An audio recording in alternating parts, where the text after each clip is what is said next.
So first on the ballot for today, we have Cody Desautel. He has served as the Executive Director of the Confederated Tribes of Colville Reservation since 2022. Prior to that, he worked for the tribe as a Natural Resource Director, Forest Engineer, Forester, and for the BIA as a Inventory Forester. Cody has a bachelor's degree in Environmental Science from Haskell and master's in law from the University of Tulsa.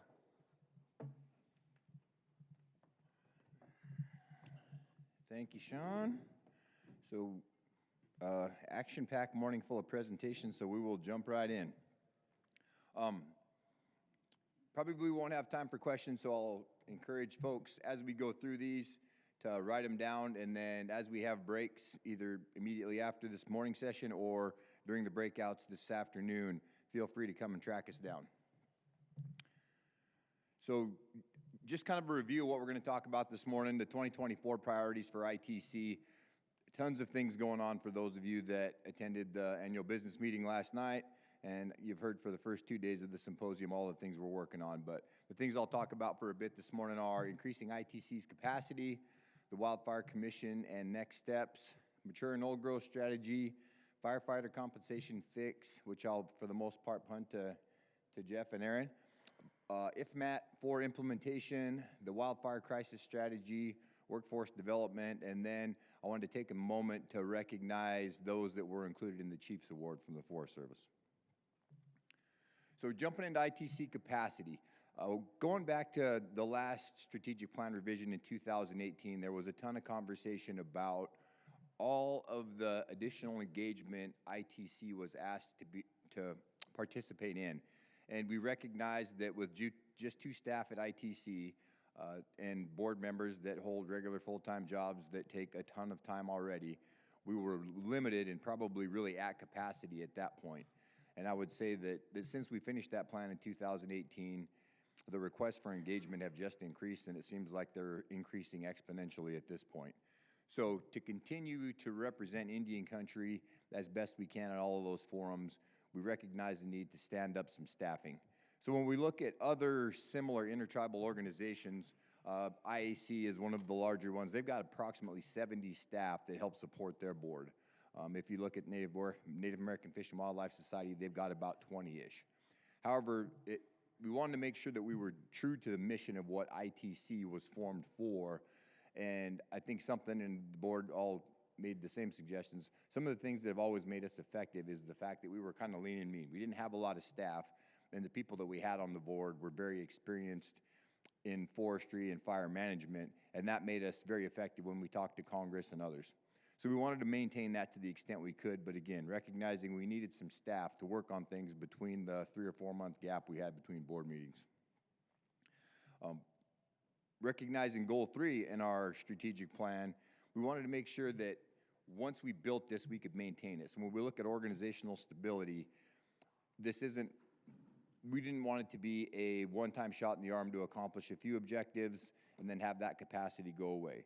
We've talked for the last 2 days about what capacity needs are, that in almost everybody's situation, capacity is a limiting factor, whether that be from a funding or staffing perspective. So we wanted to make sure that we were considerate of that when we built this model, and that once we built it, we'd be able to maintain it through time. So we've been in discussions with BIA, OWF, and the Forest Service about funding for these added positions. And we have proposals drafted, have been sent to at least Forest Service at this point, and we've been in discussions with Jeff, Aaron, and others within BIA and OWF about what those BIA and OWF funded positions would look like, and plan to send them a proposal very soon. Also wanted to note that we'll use the phased approach to this. There's about 12 positions on the org chart, and I'll just go ahead and move to that one.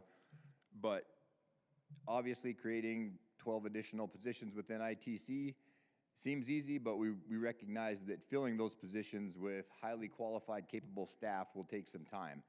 And that, again, it's asking a ton of Laura and Monica to do this stuff by themselves, so we plan to fill the executive director position first.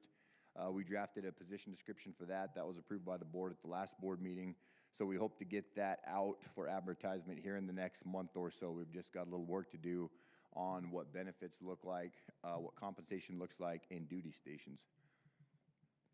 And then from there, we'll probably, there's 2 or 3 more positions that we'll probably fill in the very near future as soon as the executive director is on board, primarily looking at the administrative side of things. Do we have the administrative support to help ensure the executive director is successful and that we can account for all the additional funding we get and manage the new staff we'll bring on? So the organizational structure is color-coded based on where we think funding will come from. The OWF funding was probably just going to be sent to BIA and be run through our BIA contract, so that maybe didn't need to be broken out that way, but we did want to ensure that those primary positions that we knew we were going to have to maintain over the long term were funded by more stable funding sources like the BIA and OWF. Some of the Forest Service positions may not, I don't think that they were intended for the 7 years that we planned to enter into a Keystone agreement for, but I suspect that once we have that staff in place, that capacity, that there will be additional Forest Service funding sources outside of bill and IRA that will support those into the future. Moving on next, the Wildfire Commission. You heard Tuesday that both Bill and I were on the Wildfire Commission. Tons of work went into that over roughly the last year and a half.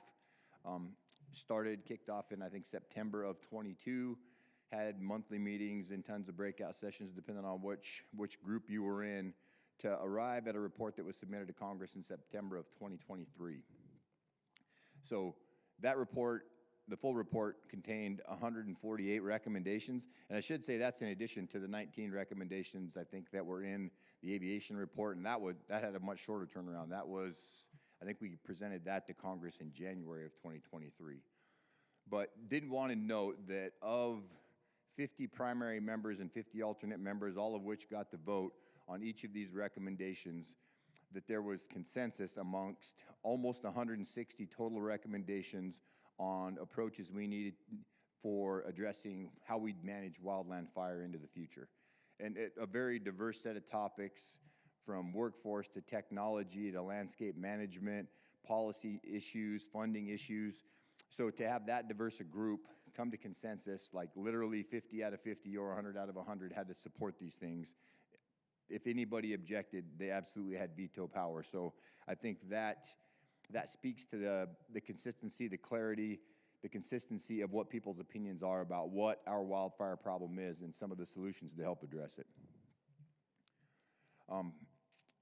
There was a ton of talk. We actually ended up starting up a separate subgroup looking at cultural burning, tribal co-stewardship and management, and adequate funding and staffing, along with expansion of the Federal Tort Claims Act and expansion of tribal self-determination within that commission. So I think 20-ish of the recommendations were specific to Indian country or had some tie to Indian country. So now that those recommendations are in place, we had another 6-month window that actually wrapped up in the end of March to help push those recommendations, have discussions with Congress and the administration about how we move some of those forward. Unfortunately, we didn't, because of timing when it rolled out in September. We were at the end of a fiscal year working on budgets for government shutdown, so we didn't quite get as much traction as we would have liked to, and not off to as good a start as we would have liked to, but there's still a lot of interest in Congress about how we move forward with some of those recommendations and address some of the issues that were brought up in the report. So WIFLIC will continue with some of that work. There was a separate group stood up. I don't even remember what we're calling it at this point, but there's a number of different forums that have kind of picked up these recommendations that will continue to message those to Congress and the remainder of this administration and the next administration to try to make progress. The Mature and Old Growth Initiative. So we engaged on this as soon as we were made aware that this was a plan the Forest Service had. It was developed based in response to Executive Order 14072, strengthening the nation's forest communities and local economies. The Notice of Intent was published in the Federal Register December 9th, 2023 to prepare an EIS. And since this is an amendment, it will be included in all forest plans across the country as soon as it's complete. There were some things we saw in there that seemed a bit concerning. ITC immediately submitted a comment letter based on what seemed like an approach that would try to prescribe a national definition for old growth and For those of us that work in different parts of the country, we know those look very different depending on what your geography is, what your forest type is. I mean, for many of us, even depending on elevation aspect, there's a lot of different things that contribute to old growth. I think there's additional work needed when we look at the inventory that was done. They identified as 65% of all NFS acres as fitting either the mature or old growth criteria, which begs the question, if we have 65%, more than half in that condition, do we really have a problem? But I think the problem with it, again, is what is the definition? How are we defining those? And I think the other thing that we'll have to continue and engage on is that this seems very focused on that traditional approach to old growth and mature, where we just don't touch it and leave it alone, and we know that's had some pretty dire consequences across the country. So the administration seems to be very engaged on how we promote this, how we look at a more long-term planning approach to maintain mature and old growth on the landscape, and particularly protect some of the ones that are really old and have some unique ecosystem benefits and benefits to tribes. So I've got a picture from our WIFLIC meeting down in Sequoia National Park back in October. So that's one of those unique things. But as an example, they've lost 20% of the sequoias in like the last decade, either to fire or wind events. So we know with climate change, they're going to continue to impact these, and these are 3,000-year-old trees. So there's got to be some very strategic, very fast changes in policy and management to make sure that we don't lose any more of those very, very critical habitats. So we'll continue to track that and submit updates, whether that's through our newsletter, future symposiums, or potentially other workshops or information sharing that ITC will have. Firefighter compensation fix, I'm just going to touch on this because, again, I'll leave it to Jeff and Aaron, who can give you much more detail. But this is something we continue to engage on. I think we heard in the workforce panel, we talked about it a bit, how important that is to Indian country to make sure that we're not losing tribal firefighters to federal positions in the Forest Service, BLM, or otherwise. That authority was extended in the 2024 Consolidated Appropriations Act, but we don't have that permanent fix in place yet. And I'll leave it at that, so we let Aaron and Jeff give you the details. So IFMAT 4 implementation. We finished the IFMAT report about a year ago. I think we rolled it out at the last symposium. Again, a ton of good information in there. But again, we're seeing that same trend that we saw from the previous 3 IFMATs. Indian country continues to be underfunded, continues to be understaffed compared to other federal agencies. But when you look at our accomplishments, because of the dedicated, amazing people that work in Indian country, we still get more done than anybody else. But we can't do that forever. We've seen the consequences of understaffing and underfunding, whether that's at the actual tribal agencies or at regional and central offices. A lack of staffing and capacity has consequences. So I think we've had a couple presentations about this already, but I would point folks to the communications toolkit that we have. I think in your bag there's a little QR code in there you can get to some of the content we've put together to help message this more publicly. I think in the past we've done a good job trying to get to DC to lobby Congress about what we think the solutions to this are. But I think there needs to be a public awareness about this to make it a priority to more than just the tribes that are traveling to D.C. to lobby for this.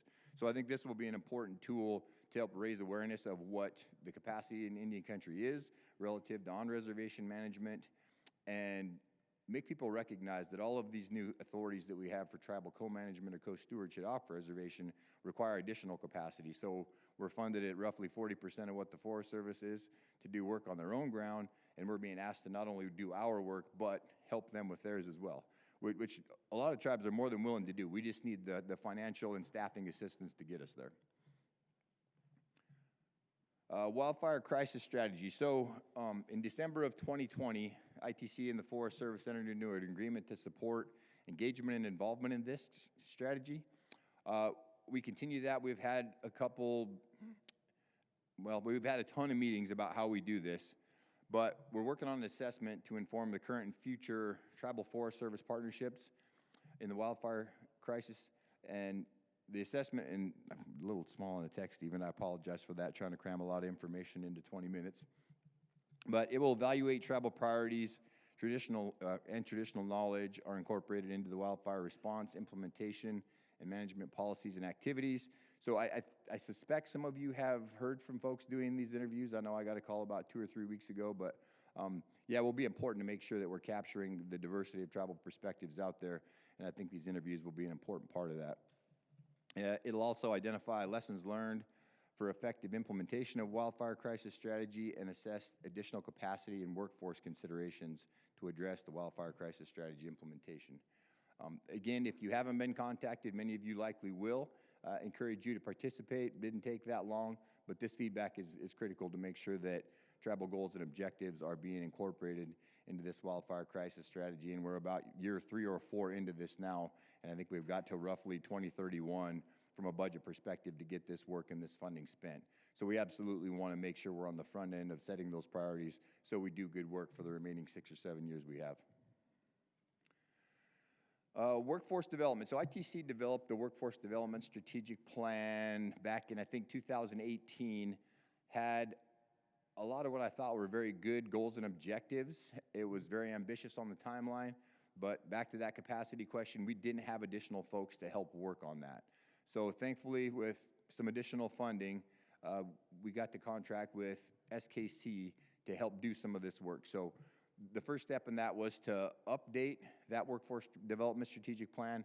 That work has been done. I think we recognize that the goals and objectives are still pretty valid, but the timelines obviously had to be updated because over the first 2 years, and I think that's when we planned to have most of the work done, we didn't really make any progress without dedicated staff to it. There's a tribalforest.org website that was created as a central location to share tribal forestry and fire employment opportunities. And we're looking at recruitment. So I'll have to, Adrian, you're in the room. This one I'm less familiar with.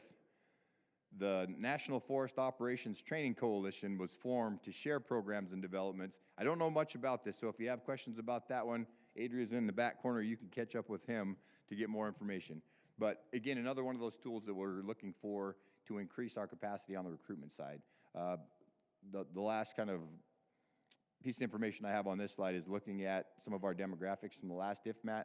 I will say we made a significant improvement on the less than 30-year-old range. If we look at IFMAT 3, we were at 1.5% in the less than 30 demographic, and we bumped that up to 11%. So that's a huge increase. But we've also got that problem that more than half of our workforce is over 50. We're still at 51%.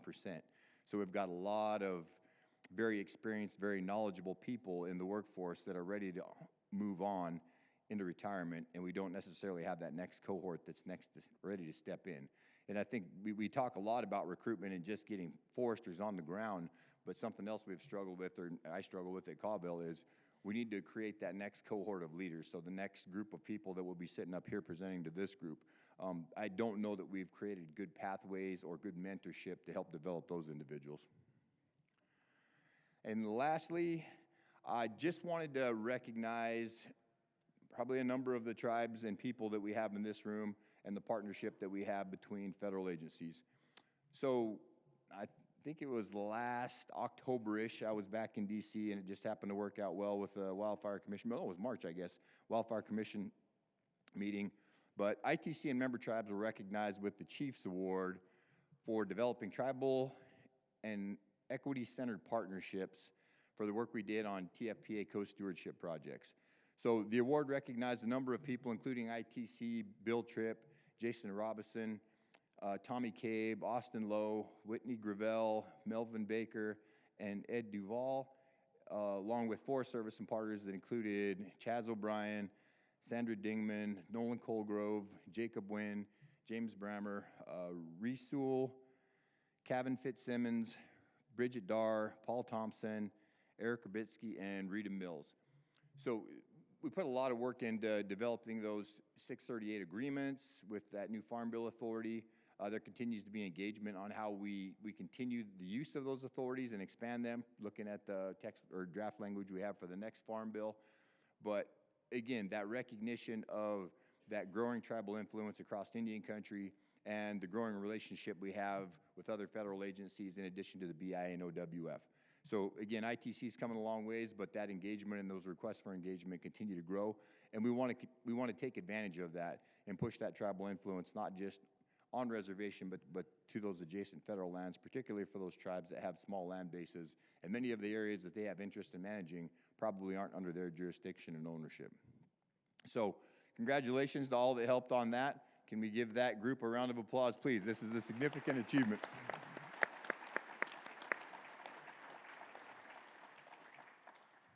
And with that, I think I'm close to on time. So thank you, Sean. I'll turn it back to you.